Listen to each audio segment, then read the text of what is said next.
Jagdishpur estate एक जमींदारी estate था जो आधुनिक बिहार, भारत में पूर्ववर्ती शाहाबाद जिले अब अरहर में स्थित है। संपत्ति का केंद्र जगदीशपुर शहर था, लेकिन संपत्ति भी पड़ोसी शहरों और गांवों को कवर करती थी। संपत्ति भी एक किले द्वारा संरक्षित थी।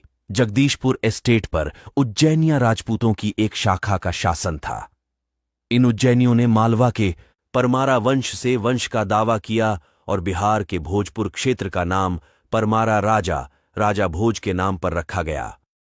सुजान शाही, जो प्रबल शाही सिंह के पुत्र थे, ने 1702 में जगदीशपुर में निवास किया था। बिहार के राज्यपालों के रिटेनरों द्वारा मारे जाने के बाद वह अपने बेटे उदवंत सिंह द्वारा सफल हो गए, जिन्हें हथियारों के उपयोग और कुशल प्रशासक के रूप में प्रशिक्षित किया गया था। उदवंत सिंह ने पड़ोसी भूस्वामियों द्वारा नियंत्रित पड़ोसी शहरों और गांवों पर आक्रमण करके अपने क्षेत्रों का विस्तार किया।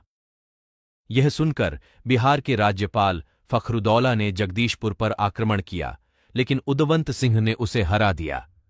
उदवंत सिंह ने भी उज्जैनियों को पोर्क खाने के लिए प्रोत्साहित किया ताकि वे इस्लाम में परिवर्तित हो सकें। अपने दरबार में उन्होंने कवि मौली कवि का संरक्षण किया, जिन्होंने 1747 में उदवंत प्रकाश की पुस्तक को संकलित किया था। बहुत संघर्ष और कई वर्षों के संघर्ष के बाद जगवंतपुर को अंततः उदवंत सिंह की मृत्यु के बाद मुगलों द्वारा वश में किया गया। 18वीं शताब्दी में दलपत शाही के नेतृत्व में जगदीशपुर उज्जैनिया कबीले का प्रमुख सैन्य गढ़ बन गया। उस समय के मुगल स्रोतों से पता चलता है कि घुड़सवार सेना जगदीशपुर सेना का कुलीन वर्ग था और उसे पैदल सेना से बेहतर माना जाता था। कुंवर सिंह के शासन के दौरान संपत्ति ने 1857 के भारतीय विद्रोह में भाग लिया। ब्रिटिश अधिकारियों द्वारा उच्च राजस्व की मांग और पारिवारिक मुकदमे के कारण वित्तीय कठिनाइयों के बाद कुंवर सिंह को विद्रोह के लिए प्रेरित किया गया था। इसके परिणाम स्वरूप कुंवर सिंह, जो उस समय 80 वर्ष के थे, ने विद्रोह में शामिल होने का फैसला किया और इसे बिहार में विद्रोह का नेता माना गया।